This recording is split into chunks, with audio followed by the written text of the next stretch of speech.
I was traveling to one of the stables on horseback. It wasn't until this play session that I realized every stable had a shrine nearby to make it easier to access the side quests and services on offer. As I was traveling back towards these stables from Rito Village, the two shrines next to the two stables stuck out like sore thumbs. It was on the way to the second stable when I saw a pillar of blue light on a nearby mountain. As I was traveling on a road, I let my horse keep moving as I panned the camera towards the hill in question, observing a gentle incline that looked easily rideable. I continued riding towards the stable and continued playing the game, but that lone hill with its glowing blue marker kept invading my thoughts. Finally, a couple play sessions later, I decided to go off on a little adventure. I took off from the stable at the crack of dawn, enjoying my leisurely stroll on horseback towards the mountain, easily riding up its incline. What I found at the end of that gentle slope and around a bend on the hill was a small pond surrounded by cherry blossoms. It was such a serene and lovely little part of the world, tucked away in the middle of nowhere. Further exploration found a few korok seeds, a shrine, and then a cooking pot surrounded by skeletons, as it was no longer light out. Isn't it amazing how much time can pass when you're in a shrine? At this point, the adventure felt completed, so I climbed upon my horse and headed back towards the stable I had departed from the previous morning. I spent over 50 hours with Breath of the Wild, and while I had many other such adventures, this one sticks out as my favorite moment of the entire game. It's odd, right? Sure, there were korok seeds in a shrine, but it's the pond itself, surrounded by cherry blossoms, that sticks out most firmly in my mind. That pond was the reward for exploring what was on that hill.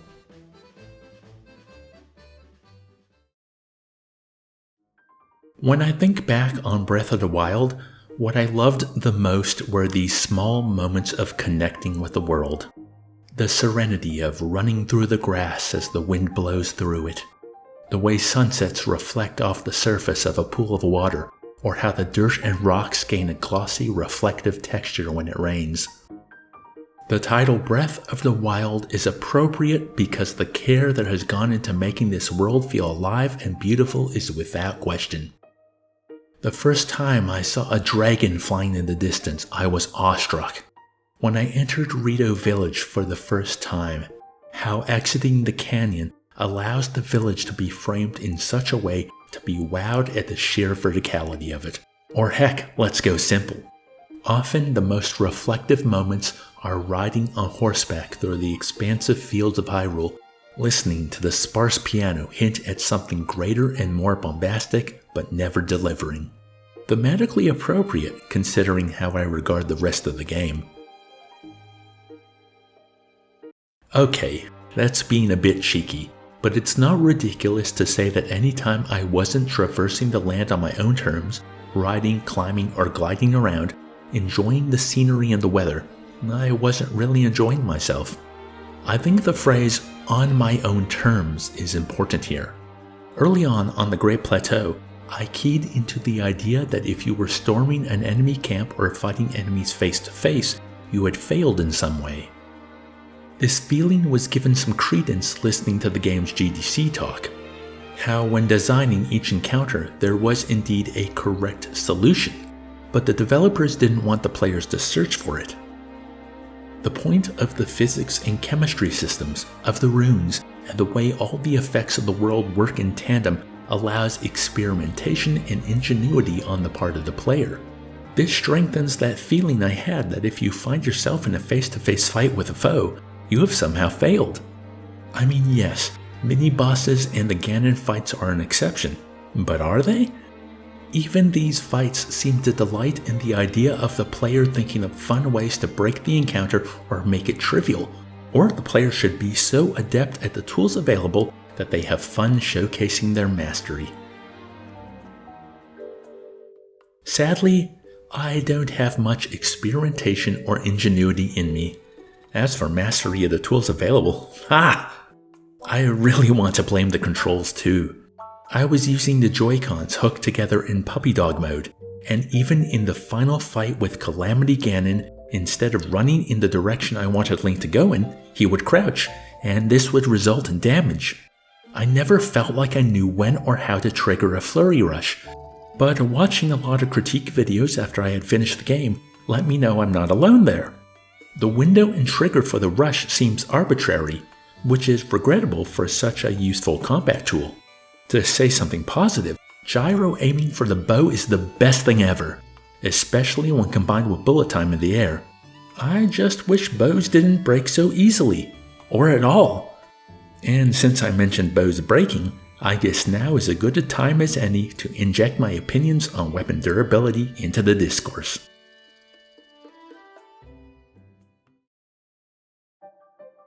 Even late in my playthrough, I never felt that my weapons were as powerful as they needed to be. It did make me feel better about my difficulties dodging attacks and activating Flurry Rush, because what use is masterful play when your weapons are doing jack all to an enemy's health? There is enemy scaling as one plays through the game, which increases the weapons you can obtain from downed foes, but the joy of having a strong weapon makes little difference when it's going to break after a few hits. I have mentioned in other videos how I love power scaling in RPGs. The arc of starting out weak and by the end of the game being able to tackle any challenge thrown your way due to experience. Of course, in most games, the experience is numerical. You level up enough or your gear is strong enough that nothing poses a challenge anymore. Your health and strength overwhelm any encounter you come across, and I love that. The slow climb is sweet because you're the one who climbed that mountain. You're at the summit now, and you deserve this feeling of mastery. Now, as I said, there is power scaling in Breath of the Wild. Stronger enemies drop stronger gear, and more dangerous areas of the map hide greater rewards.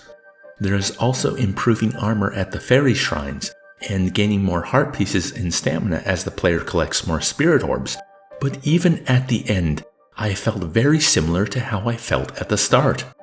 Like I had to use everything at my disposal to get through a combat encounter, and if I was fighting one-on-one, I had somehow failed. I think the durability system is the reason behind this. If the player was able to keep an arsenal of increasingly powerful weapons and shields as they made their way through the game, earlier encounters would feel trivial. Those red bokoblins and base-level moblins require very little effort, but they're usually mixed with the tougher variants. Would those tougher variants be as imposing if I didn't have to worry about wasting weapons? 'Cause even with late-game weapons, that they break makes me not want to use them, and this is counter to how I felt about the durability system during my time on the Great Plateau.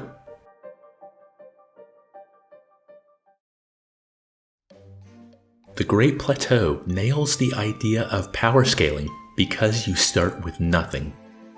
Seeing the area is meant to teach how the game works to the player, every discovery is monumental as you piece together just what Breath of the Wild can do. Every new weapon, shield, and bow picked up is a triumph. Every enemy camp cleared a milestone. You acquire the tools of your trade, the runes in the shrines, and the game keeps opening up with possibilities. Before this playthrough, I attempted playing Breath of the Wild 2 times, and on this third attempt, my pathway through the Great Plateau was vastly different to the other two, and just as enjoyable. Joseph Anderson said in his critique that the Great Plateau is a miniaturized version of the entire game. I disagree. I think it's the best part of the game. That's not only because of the aforementioned power scaling with each new discovery, but the discoveries themselves. Once the player leaves the Great Plateau, it's not that their experience plateaus. After all, the story I told earlier about my favorite part of the game was hours later, but the enjoyability of the power scaling sure does. It's because, as a tutorial section, everything in the Great Plateau is as handcrafted as the rest of the vast world on offer, but all its secrets and its beauty is manageable. The game is able to guide the player's experience due to the plateau's lack of scope. And isn't that the problem with all open world games? They're too big, and they're not worth exploring? Despite its size, I think Breath of the Wild succeeds in having a world worth exploring. How even if it's a Korok seed, there's something to discover in every nook and cranny on the map. How getting to these places is often more exciting than the reward itself, reinforcing the idea that it's the exploration and traversal that truly lie at the heart of the game. As delightful as I found the townspeople of Hyrule, I only completed a handful of their side quests because the rewards were often so poor, and I felt the time investment was not worth it. Shrine quests are a different story because a spirit orb feels like a worthwhile reward for the trial presented. But okay, let me give a stronger example for how I felt the side quests were wasting my time. Tarrytown. I love the idea. Creating a new village in the middle of Akala, which is a fairly tumultuous and dangerous part of the world. After I found the Goron and they opened up shop, I looked at the prospect of spending 10 to 15 minutes chopping down trees, as well as having to find other axes, since of course my axe wouldn't last the entire time, and I just went and did something else, leaving Tarrytown unfinished for the rest of my playthrough.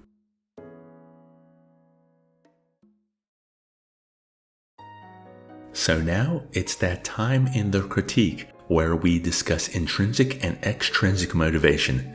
Every gaming video's gotta have it. A primer on how I understand the terms is that extrinsic motivation is when the reward we get for doing something is why we do it. Intrinsic motivation is when the act itself is the reward regardless of what happens at the end. Breath of the Wild shines when the player is intrinsically motivated. When I finished the Great Plateau, I followed the game's extrinsic motivation. I went to Rito Village and met Impa. I went to Hateno and visited the lab, and then I spent many hours tracking down and freeing the 4 divine beasts. It was only then that intrinsic motivation took over my playthrough. I wanted to activate every tower and explore the roads of every uncovered zone. I knew the Lost Woods and Master Sword existed, so I wanted to find them, and I wanted to uncover all of Link's lost memories. During this time, I found shrines, met people, uncovered fairy fountains, and generally had a fun time unveiling the vastness of the land before me. But even then, it wasn't too long after accomplishing these goals that I felt it was time to fight Ganon and end my playthrough. So what happened? I can't speak for everyone, but I think I need both intrinsic and extrinsic motivation when playing a game. When uncovering the towers and exploring these new areas, I often stopped to go on little adventures, like when I reached the stable in Faron, and the people there talked about something magical at the top of the waterfalls. Well, I decided to climb those waterfalls. It was rough because of all the lightning and the enemies every step of the way. When I got to the top, all I found was 3 durian trees. But that was okay, because like the cherry blossom pond, it was the adventure itself that was the important part, even if the adventure happened because I wanted to reach a specific destination for a specific reason. So the things I wanted to do in the game eventually ran dry. I've already spoken of most of the side quests not seeming worth my time, and eventually the only prospect I had remaining was to search out more shrines and Korok seeds. I mean, part of me wanted to make sure I had at least 1 row of hearts in order to take on Calamity Ganon, but then the prospect of uncovering all those shrines just bummed me out. Heck, the most interesting shrine I came across, Eventide Island, ended up being a disappointment because the Hinox killed me and it sent me back to the stable I had taken off from at the start of that particular adventure. And while I would have liked to find the final Great Fairy Fountain, or purchase the ancient armor and weapons from the Akala lab, the amount of adventuring needed to procure the cash and materials needed for these flights of fancy made me balk at the prospect of spending more time aimlessly wandering this game world than I felt I had uncovered enough of. Basically, by this point, my intrinsic motivation was tapped dry, so there was only one final goal to complete: defeat Ganon. Mark Brown over at Game Maker's Toolkit says that everything you do in Breath of the Wild is to prepare you for your fight with Ganon. That's why I defeated all the divine beasts. It's why I searched out the Master Sword. It's why I made sure to buy as many ancient arrows as I could, and it's why I climbed the waterfalls of Hyrule Castle, as I didn't want to waste any of my weapons, bows, or shields making my way to this final encounter. And while the fight got pretty thorny in sections, I was adequately prepared. I beat the and just like that, my time with Breath of the Wild was over. The game ended with Link and Zelda being able to travel the lands together again, and I felt happy to have my preparation for the Ganon fight pay off, but saddened to have to leave behind this world with so much unexplored and so much unaccomplished.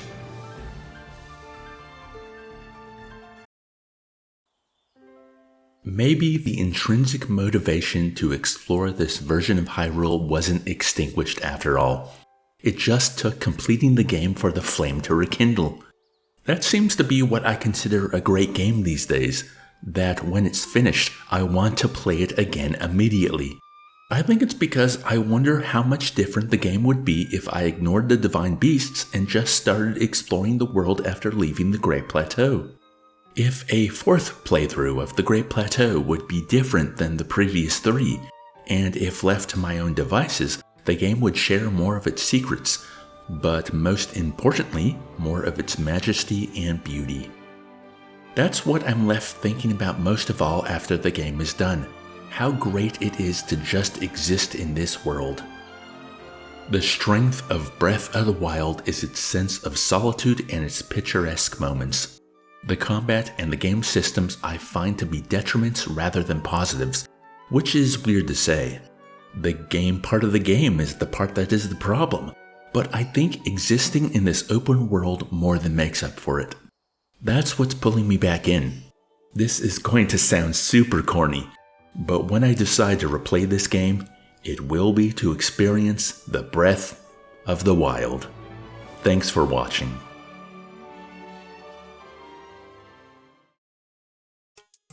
And the second critique of 2023 is done. It was nice to finally play through Breath of the Wild and see what all the fuss is about. As you've just witnessed, I didn't think it was a masterpiece, but what it excelled at was more than enough to make up for its faults, and I do want to play it again. I'd give it a strong 7 out of 10. Looking back on the Zelda series, I think I prefer Ocarina of Time and Wind Waker to Breath of the Wild, maybe even Link to the Past. Those games just hit me at the right times in my life, and were grand enough to stay in my memories. I'm sure Breath of the Wild will stick around in there as well, but only time will tell. I am more curious about Tears of the Kingdom, but after spending so long in one open world Zelda, I'm going to wait a while before I jump in another. I'm quite happy with this critique. One of the benefits of talking about such a beautiful game is that when trying to find appropriate footage, everything was usable. I had an embarrassment of visual riches to sort through. When we talk about the world part of the open world, this is among my favorites out of all the games I've played, and I hope the critique adequately conveyed my admiration. Do let me know what you think of the video down in the comments. I'd like to thank GDC, Joseph Anderson, and Mark Brown for their videos on the game and inspiring the direction of this critique. Links to their work are in the description. And now it's time to choose the next critique. Last time I had you fine folks vote on what game to choose next. Well, I have another 3 to choose from now. If you recall, the 2 games that weren't picked last time were Vampire Survivors and Civilization VI, so we have 1 slot to fill. The final game was chosen by my patrons. For only $3 a month, you can vote on what games I add next, gain early access to the videos, and receive monthly written updates. I think it's a great deal. So, what's the final game to vote on? That game is Red Dead Redemption. The link to the poll will be pinned in the comments, and then in 3 days, I'll take down the poll and announce the winner. Vampire Survivors, Civilization 6, or Red Dead Redemption? Choose wisely. And that's it for another critique. If you've made it this far, thank you for your support. I hope you're all well, enjoying your gaming, and are having a wonderful day.